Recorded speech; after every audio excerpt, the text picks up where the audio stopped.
देखिए, ये winter session जो बुलाया 3 दिन का इन्होंने शुरू किया था और हमने बिजनेस एडवाइजरी कमेटी में कहा भाई इसको एक्सटेंड करो। बहुत मुद्दे हैं, ज्वलंत मुद्दे हैं, हरियाणा के हितों का सवाल है, इसको हमारे को टाइम चाहिए डिस्कशन के लिए।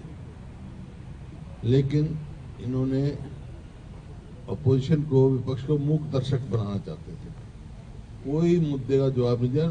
अविश्वास प्रस्ताव लेके आए हम, जो मुद्दे अविश्वास प्रस्ताव में उठे उसका कोई जवाब नहीं आया, एक का भी नहीं जवाब दिया।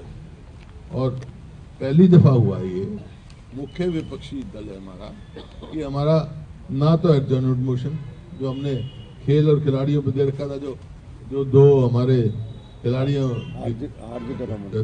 हार्दिक और वो अमन, उनकी मृत्यु हुई बेचारों की, बहुत प्रॉमिसिंग खिलाड़ी थे।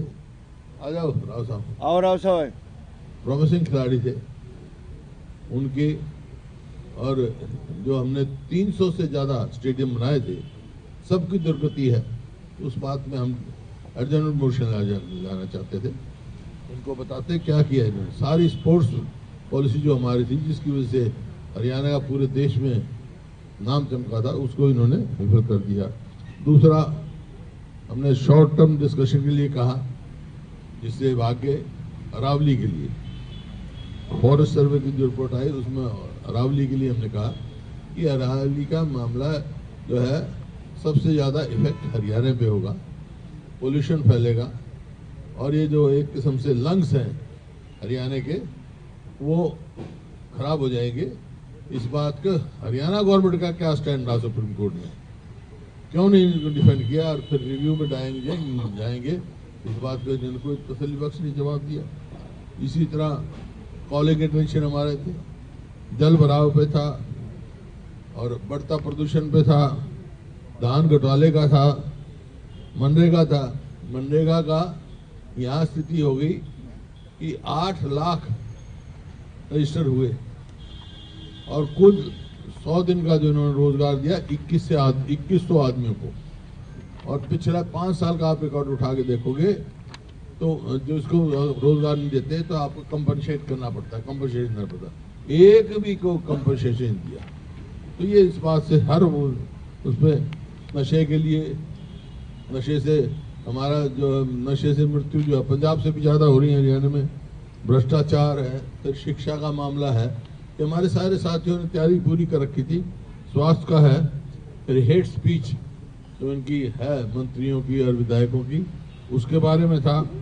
और जो जनहित हरियाणा के हित की बात थी जो उठाई कि भाई एक तो चंडीगढ़ का स्टेटस पता करो, रोज हम पढ़ने को मिलता है, कभी तो चंडीगढ़ का स्टेटस बदल रहे हैं, यहाँ दिल्ली की तरह स्कीम चला रहे हैं। और मैं यही कहा भाई हमारे को स्पष्ट करो ये कि आया चंडीगढ़ हरियाणा की राजधानी है कि नहीं है। क्यों, पिछले स्पीकर साहब थे, उन्हें कह दिया भाई हमने फैसला कर लिया है, 10 एकड़ जमीन हम ले रहे हैं 12 एकड़ के बदले में। अब ये आया अखबार में, गृह मंत्रालय से होगा, आप ले ही नहीं सकते हैं। जब चंडीगढ़ हरियाणा की राजधानी है कि नहीं है ये फैसला करो, राजधानी है तो हमारे कौन रोक सकता है हमारी जमीन लेने के लिए, हमारे उसके लिए। इसी प्रकार से SYL के मामले में, SYL के मामले में भी जो हम हरियाणा सरकार को स्टैंड क्लियर करना चाहिए था, चंडीगढ़ के मामले में भी, SYL के मामले में भी। SYL जो है आदेश सुप्रीम कोर्ट का फाइनलिटी अटेन कर चुका, 2002 में आदेश हुआ था।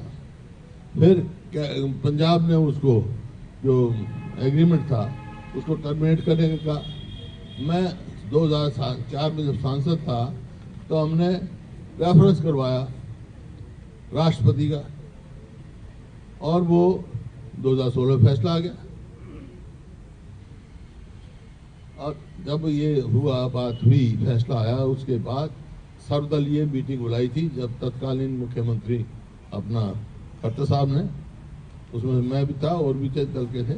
तो ये फैसला हुआ था कि भाई राष्ट्रपति से मिलेंगे और प्रधानमंत्री से मिलाने की जिम्मेवारी खट्टर साहब ने ली थी। आज तक तो मुलाकात हुई नहीं प्रधानमंत्री। एक बार गए राष्ट्रपति से मिल के आए हम, फिर एक बार गए तो एक गृह मंत्री उस टाइम राजनाथ जी थे, तो उन्होंने मीटिंग ली, प्रधानमंत्री नहीं मिले। वहाँ सुप्रीम कोर्ट के वकील, अटॉर्नी जनरल वगैरह सब बुलाए गए थे और वहाँ मैंने सवाल उनसे पूछा था कि भाई इसमें क्या है, तो उन्होंने कहा था जी ये ऑर्डर फाइनलिटी अटेन कर चुका है। तो फिर बातचीत करने का कहाँ रह गया। अभी फिर आया एक बार कि भाई हम नहीं कोई इंटरवीन करेंगे, हरियाणा पंजाब आपस में बातचीत करके निपटा ले। बातचीत का कहाँ मौका है, हरियाणा का है, तुम्हें फैसला कर रखा है, सुप्रीम कोर्ट का फैसला है, उसको इम्प्लीमेंट कराओ। भारतीय जनता पार्टी की सरकार यहाँ पर है, केंद्र में भारतीय जनता पार्टी के साथ सरकार है, सुप्रीम कोर्ट ने केंद्र सरकार की जिम्मेवारी उठाई है, नहर खोदे SYL। तो ये कोई भी आप देखो कि सरकार का रवैया यही रहा, वंदे मातरम लेके आए, हमने वो ठीक है, हमने कहा वो ठीक है भाई, तुम्हारा मकसद क्या है। जब वंदे मातरम राष्ट्रीय गीत है, जिस संविधान के मुताबिक हम यहाँ बैठे हैं विधानसभा में, उस विधानसभा ने जो 1950 में उसको राष्ट्रीय गीत अडॉप्ट किया है, क्या तुम्हारी किसी की वो है, बदल सकते हैं उसको। इसी प्रकार से ये लिया इसका इलेक्टोरल रिफॉर्म्स का। इलेक्टोरल रिफॉर्म्स जो है डोमेन में नहीं है हरियाणा के। इलेक्टोरल रिफॉर्म्स जो है, जो मतलब जहां तक पार्लियामेंट का इलेक्शन है, लेजिस्लेचर इलेक्शन है और वाइस प्रेसिडेंट का, प्रेसिडेंट राष्ट्रपति का इलेक्शन है, वो केवल एंड केवल इलेक्शन कमीशन की डोमेन में, कॉन्स्टिट्यूशनल बॉडी है, उसको आप यहाँ डिस्कस नहीं कर सकते। और SIR की बात कह रहे थे, SIR सुप्रीम कोर्ट में उसका स्टे है और मैं उनको बताना चाहता हूँ कि ये बिल्कुल जो है अपनी विफलताएं छुपाने के लिए जो उन्होंने ये किया, जिस प्रकार का व्यवहार रहा, ये हरियाणा के लोगों के साथ जो है बहुत वो किया इन्होंने। हरियाणा के हितों की रक्षा नहीं कर पा रहे और बात करते हैं अब नौकरियां जब यहाँ उठा वही सब बाहर की लग रही हैं, डिटेल है सब दे देंगे, ये सब बाहर की नौकरियां लग रही हैं। इस प्रकार से आप देख रहे हैं, तो जब हरियाणा के हित की रक्षा नहीं कर पा रही है तो अपोजिशन को मूक दर्शक ना चाहते हैं। ये कह के बाहर मैंने बयान पढ़ा है इनका कि भाई SIR डिस्कस, SIR तो हम डिस्कस करने के तैयार हैं। SIR क्या है, SIR का हमने कोई विरोध नहीं किया, SIR तो मतलब ये है ना, लेकिन रिफॉर्म तो चाहते हैं हम, बैलेट पे डिमांड कर रहे हैं, या ये बार बार समय समय पे रिफॉर्म होता रहता है। पहले अकेली मशीन शुरू हुई, EVM शुरू हुई, फिर सुप्रीम कोर्ट ने आदेश दिया इसके साथ VVPAT लगाओ। हम कह रहे हैं VVPAT लग गया, या तो बैलेट पे जाओ या जो पर्ची होती है उसको हाथ में दो, वोटर को पता लगे कहाँ उसकी वोट गई है, ताकि कोई गुंजाइश ही ना रहे। इस किस्म से है तो, लेकिन इनका रवैया यही था, कोई डिस्कस ना करो। पहली दफा हुआ कि ना कॉलिंग अटेंशन ना एडजॉर्नमेंट, क्यों जवाब देना पड़ता सरकार को, जवाब देने की तैयार नहीं है क्योंकि एक भी जनहित का फैसला नहीं किया। हमसे जुड़े रहने के लिए हमारे YouTube चैनल को सब्सक्राइब करें और नई वीडियो की नोटिफिकेशन के लिए बेल आइकॉन को दबाएं। अगर आप ये वीडियो Facebook पर देख रहे हैं तो लाइक जरूर करें और ज्यादा से ज्यादा शेयर करें। धन्यवाद।